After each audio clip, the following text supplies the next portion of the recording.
is Joe Foy. I'm National Campaign Director for the Wilderness Committee.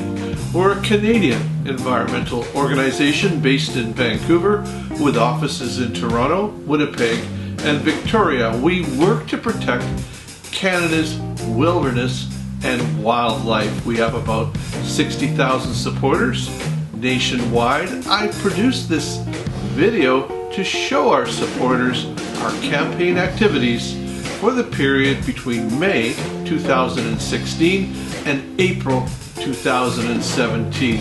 The magic at the Wilderness Committee gets made by about 24 staff members and several hundred volunteers. One of the things we do every year is to publish our annual report. In it you'll find descriptions of our campaign work, everything from trail building activities to expeditions to protests to all sorts of fun activities to protect wilderness and wildlife. You'll also, of course, find the most up-to-date information on our financial situation. The Wilderness Committee is mostly supported by our thousands of supporters and their individual donations. Now let's see what we've been up to. From sea to shore,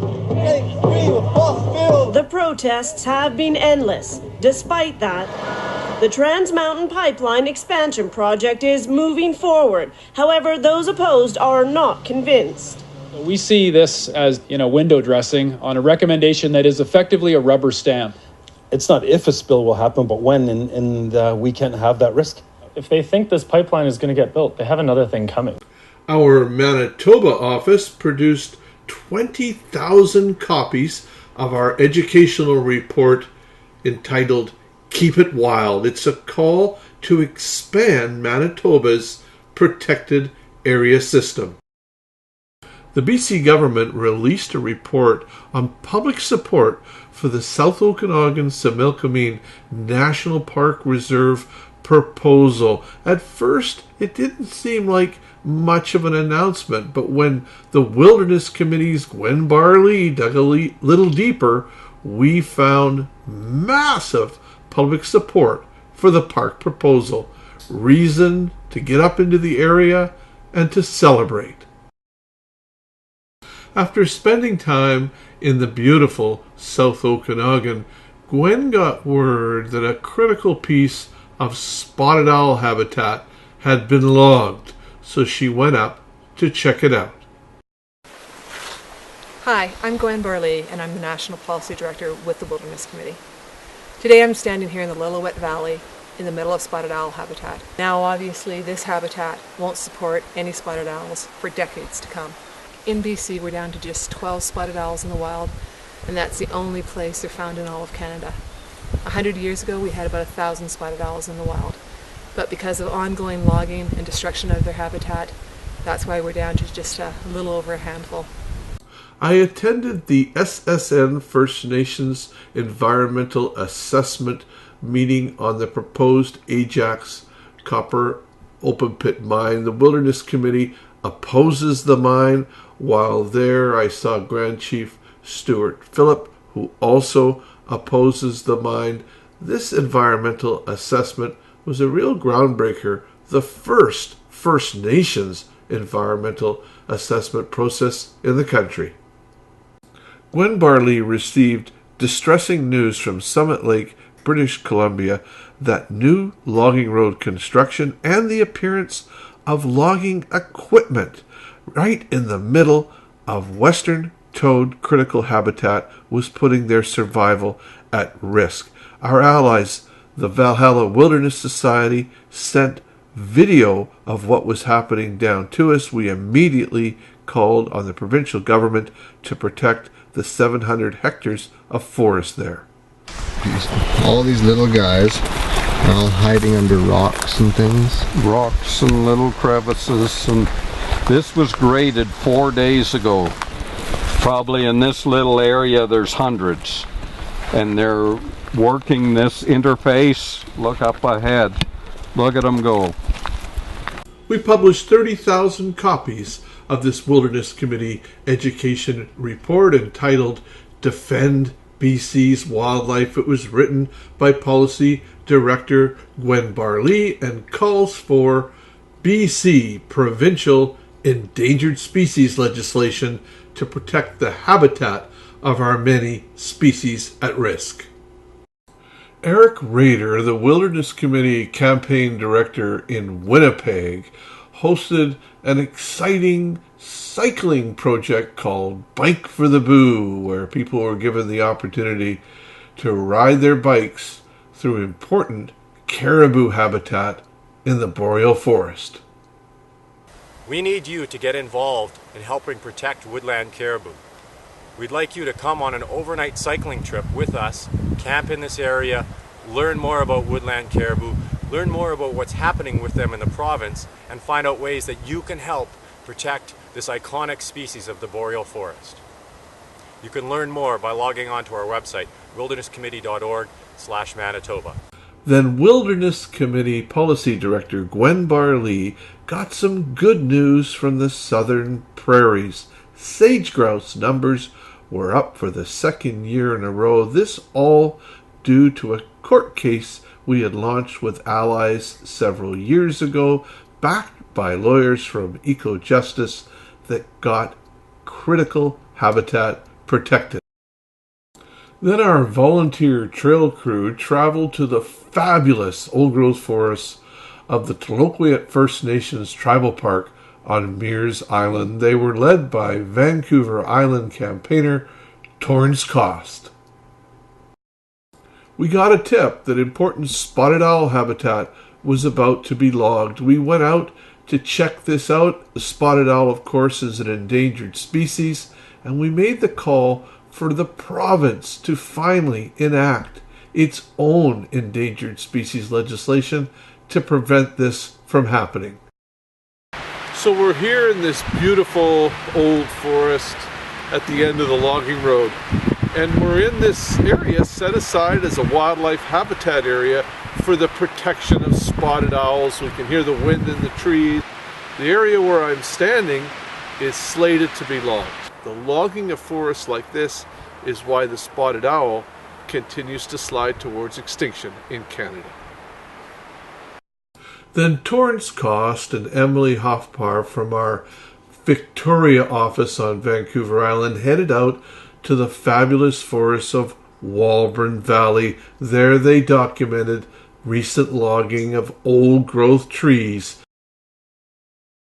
Torrance and Emily joined a gathering of activists in the Walburn Valley and then went on to mount a number of banner protests in Victoria calling for the protection of the old-growth forests of the Walburn Valley. The Wilderness Committee and our allies continued to throw everything we could at the campaign to stop the Site C Dam from ruining the beautiful Peace River Valley.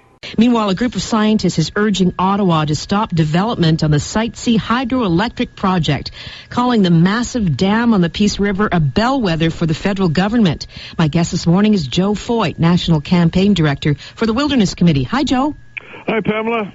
Well, this is a really big deal, and, it's all part of the beginning of the end for the Site C Dam. This is the Royal Society of Canada. It represents the finest of our researchers and scientists right across the country, and they've done more than issue a statement. They've really dug into the Site C Dam fiasco. I headed up to the Peace River Valley for the annual Paddle for the Peace event, where people gathered from the local area right across BC to make the call to end the Site C Dam and protect the beautiful Peace River Valley. Here, my name is Joe Foy, and I'm from the Wilderness Committee, and I'm very happy to keep coming back to the Paddle for the Peace and to fight until we get this terrible project which would put this beautiful valley underwater, dead and gone. And you're going to hear a lot more about how this year is a very special year because now the fight gets real. because our provincial government is trying to do very severe, nasty harm to us this year, especially with the farmers, the boons and others, where they want to take their homes. And when you want to take somebody's homes and farms and dig it up this year, that means this year is a different year. I know this paddle is a fun event, but this is not a fun situation we find ourselves in, and it's why please turn to the person on your left and your right, give them a big hug, and say thank you very much for being here. And then the federal government issued permits to allow Site C dam construction to proceed, which made us fight even harder to stop this damn dam. Earlier this week, the federal government issued 2 more permits for the ongoing construction of the Site C dam project in northeast BC. The move came despite opposition from local First Nations, political leaders, and landowners. The $9 billion dam will be the 3rd hydroelectric project on the Peace River. Joe Foy of the Wilderness Committee says, although everyone is disappointed with the federal government's decision, it's not over yet. This fight is not over. It's just getting started. More and more people know about how many billions of dollars are being wasted on the Site C dam project.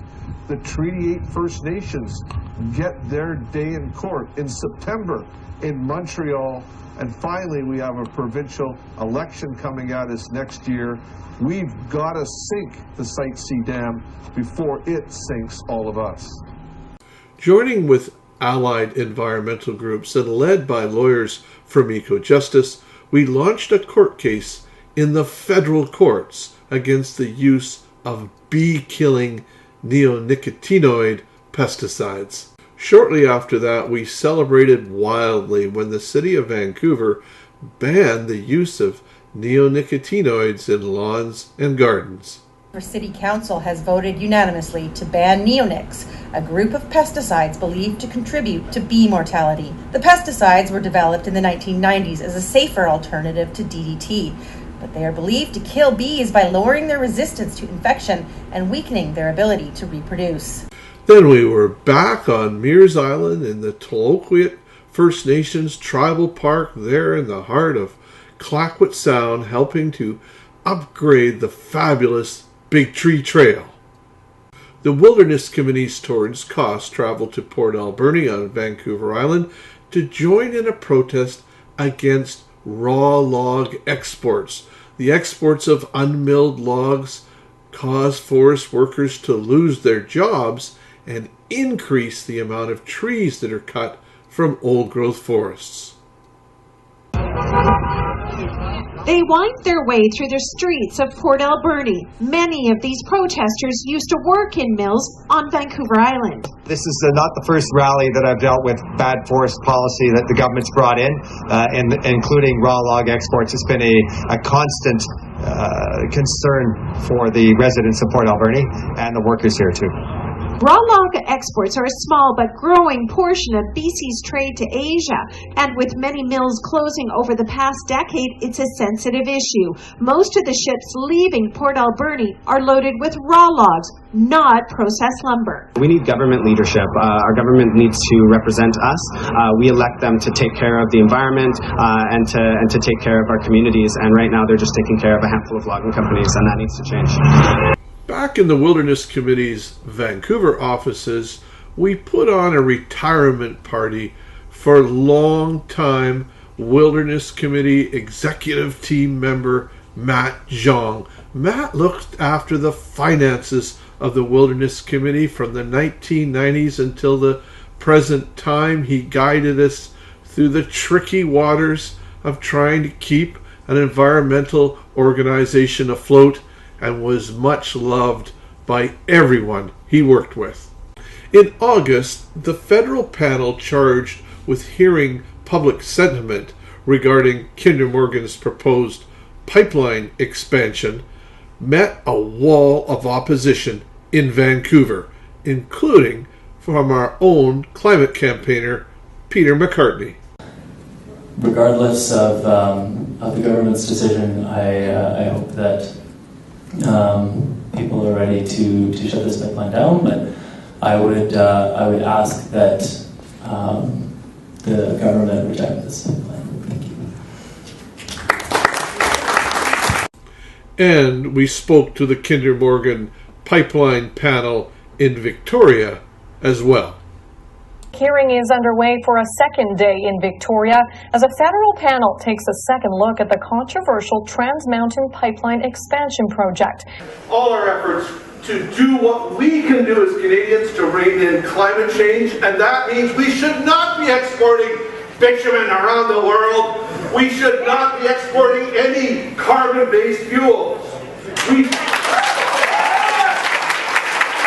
In September, Torrance Coss, the Wilderness Committee's Vancouver Island campaigner, got great news that the Union of BC Municipalities was backing a motion to stop logging old-growth forest on Vancouver Island.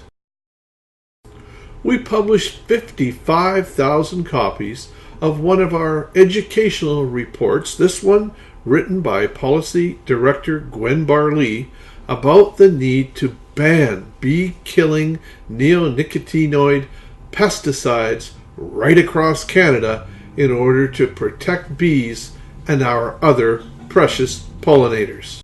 Wilderness Committee climate campaigner Peter McCartney headed north on a road trip to visit some of the province's proposed mega projects like LNG, fracking, and the massive Site C hydroelectric project planned for the Peace River Valley.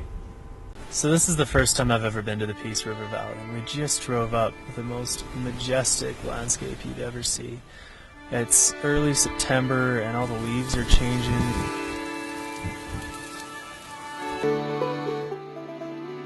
We're being forced to start over if we don't get this project stopped. So construction is happening at the dam site, but nothing irreversible yet. The legal challenges are ongoing. This Class 1 farmland up here, it's the only Class 1 farmland north of Quesnel in British Columbia. It would all be flooded if Site C goes ahead.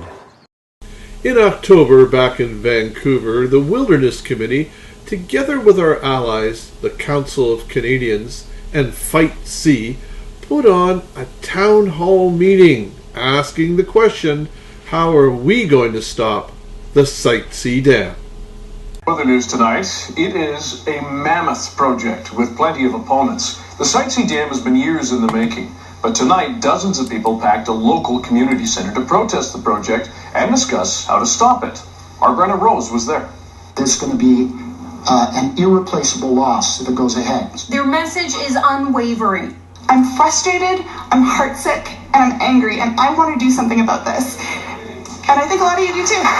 The group packed Vancouver's Roundhouse Community Centre, poised and ready to take aim at the Site C dam. This $9 billion project has no use. High a cost for Joe Foy. We'll just continue to lose, every one of us, a fortune. Not to mention the farmers that lose their land and the First Nations that lose their territory. It's one of the worst mistakes I've ever seen made by a government in the province of British Columbia. We joined with a number of environmental group allies to support Mining Watch and their private prosecution against the operators of the Mount Polley mine and against the BC government for their role in the disaster of 2014, which resulted in the tailings dam at Mount Polley rupturing, spewing its contents all the way down into Quesnel Lake. Then, as we do once every year, all of us from all the offices of the Wilderness Committee came together to plan the next 12 months of wilderness and wildlife protection work. Then in November, in Vancouver, it was time for the first ever screening of our film Toad People, the story about people right across the province of British Columbia who love wildlife, who work for their preservation, and who want very much to see the province enact strong endangered species legislation. It was a wonderful, wonderful evening.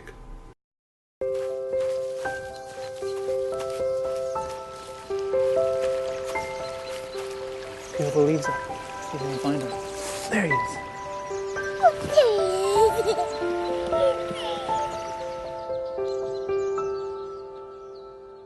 The whole road was just covered with them. It was just masses of them. These thousands of toads just hopping across the road. It was so many at one time there, they're just in motion. So just like a carpet moving. When you get looking at the adult western toads, you can get right down in front of them, and they look like Arnold Schwarzenegger toads. The Toad People screening was very well attended. People loved it. There was a panel which included the filmmakers, Mike McKinley and Isabel Grock. We used this event as a template to then go out and crisscross the province, showing communities the film and using it as a gathering point to talk about getting endangered species legislation for the province of BC. At our annual general meeting, it was time to give out our Eugene Rogers Environmental Award for exceptional environmental activism. In 2016, this award went to Valerie Langer for her tireless efforts to protect the ancient rainforests of coastal British Columbia. Hello everybody from the Wilderness Committee. It's your friend Valerie Langer. I happen to be in New York City, so I can't join you in Vancouver today. I tell you, if you're a tree in New York City, you have to work really hard because there are so few per capita. That's something that's really special about British Columbia, that we have such enormous expanses of forest. I've had a kinship with forests since I was a kid. When I work to help protect forests and wild spaces, to me it's like helping out good friends. But British Columbia, we've got a tremendous responsibility to protect forests because they are the best defense, the best natural defense against climate change. They're also home to so many wonderful species which we share the planet with. I want to keep on doing this work. I want to keep doing it with you. And as we move forward, I'm looking forward to many bigger, better successes, from Clayoquot to the Great Bear Rainforest to places like the Flathead grasslands like the Chilcotin. I think in British Columbia we have a lot of success ahead of us, and I want to be there with you to make this happen. Thanks so much for awarding me the Eugene Rogers Award. I would have done this anyhow, but it's just an extra special icing on the top for the work I do. Thanks. The Wilderness Committee joined in a massive rally in Vancouver against the proposed Kinder Morgan pipeline expansion. All the thousands of people who attended hoped that Ottawa was listening. Kinder Morgan's got to go, hey, hey, hey, hey, Trudeau! Kinder Morgan's got to go, hey, hey, Trudeau! Kinder Morgan's got to go, hey, hey, Trudeau!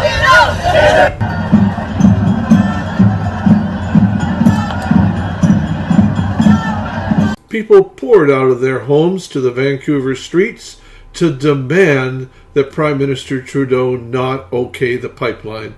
But, in fact, that's exactly what he did. And so now the fight ramped up to stop the Kinder Morgan pipeline expansion. Even an elementary school student would know that you can protect the environment or you can build tar sands pipelines, but you cannot do both. Okay, listen, let's get Peter on the line. Peter McCartney is a climate campaigner with the Wilderness Committee.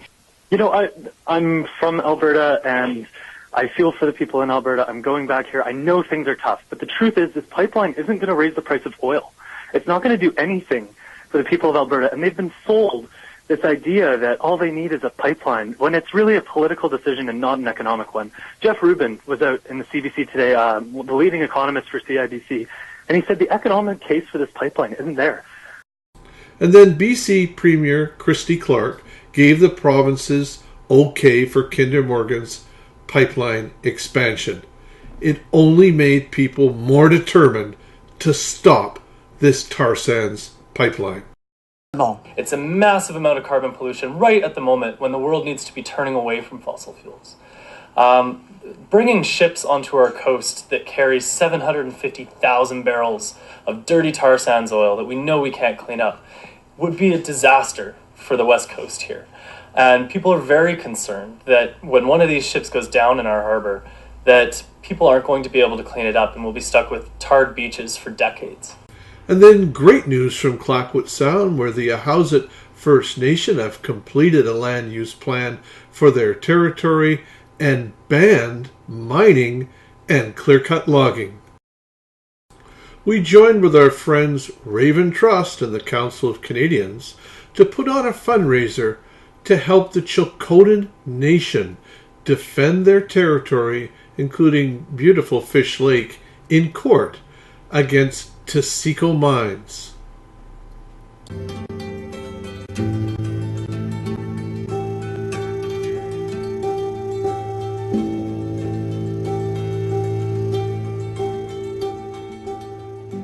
We haven't been included in a lot of the decisions that have been made over the last 150 years, and our land has been in conflict with the British Columbia government for a long time.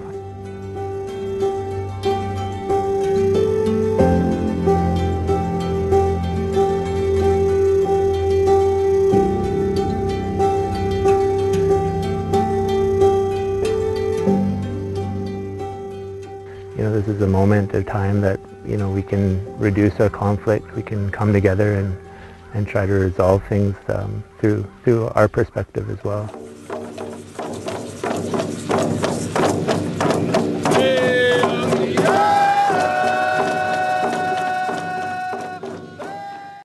In February of 2017, we were on the steps of the BC Legislative Buildings delivering a 40,000 name petition calling for provincial endangered species legislation to be enacted.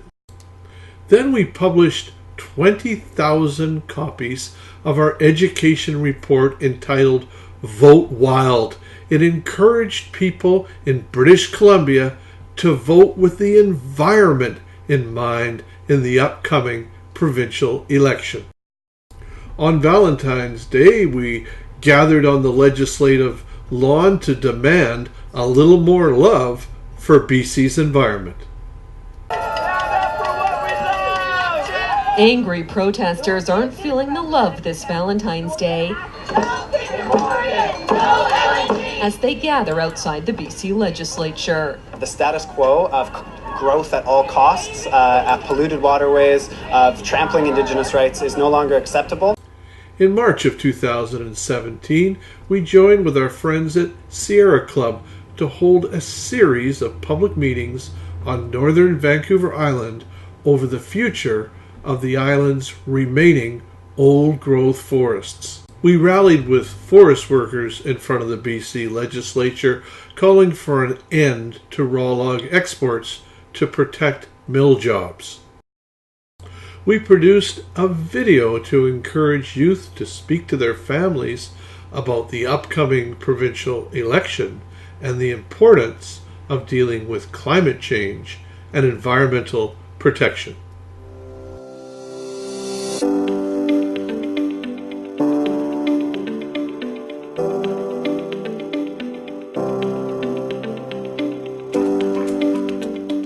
Now this is the perfect day for having a little bit of hot chocolate, do you think?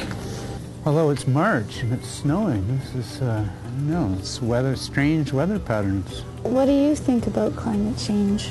You're quite a bit younger than me. You're going to be around on this planet a lot longer than I am. So in many ways, these questions are really about you and your generation and your future. There's an election coming up, and I think we really need to start electing governments that make tough choices. Yeah. Will you make climate change your top priority when going to the polls on May 9th? Yeah, I think I will. I mean, I think this has been a good conversation. We've talked about climate change and about the urgency of it all, but I want to ask you if you would consider voting with climate action in mind in this upcoming provincial election. It's terrifying. I think that speaks to me that I have to really think hard about this climate change. I will consider it. I need you to keep what we've said here in mind during this election. Oh, absolutely. It's such it's I don't your know. future more than it's my future. I'm glad you think that way. Well, I have to think that way. I'm a parent.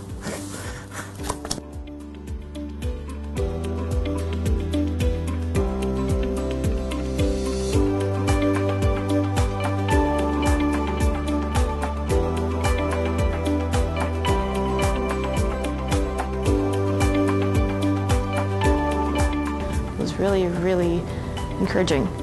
As a climate activist, really encouraging to hear that. In April, we delivered thousands of letters at the Ontario legislative buildings calling for an end to logging within Algonquin Provincial Park. I traveled up to Kamloops to hear the SSN First Nations formal rejection of the proposed Ajax open pit copper mine.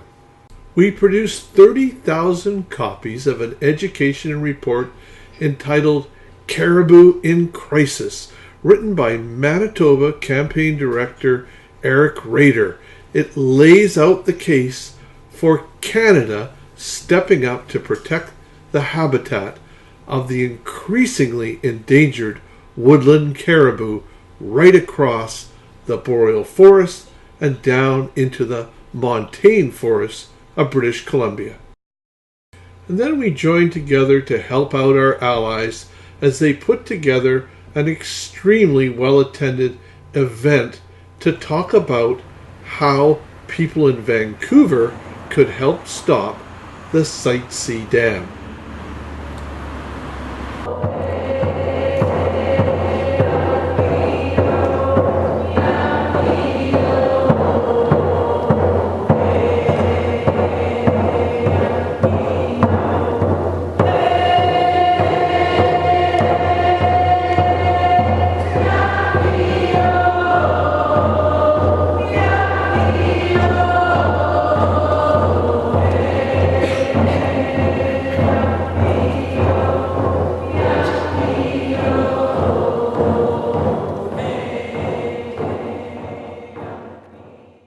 We had an information table at the event which featured speakers such as Joan Phillip, Grand Chief Stuart Phillip of the Union of BC Indian Chiefs, and Harry Swain, who had originally headed up the environmental assessment of the Site C Dam and is now firmly in opposition to it. Shortly after the reporting period of this video, to the great dismay of her friends, family, co-workers, and colleagues throughout the environmental movement, Gwen Barlee passed away far too young. This is what then opposition leader John Horgan had to say in the legislature about his friend and about great person and British Columbian Gwen Barlee. Of its official opposition. Thank you, Honourable Speaker, and it's with great sadness that I rise today to mark the passing of Gwen Barlee.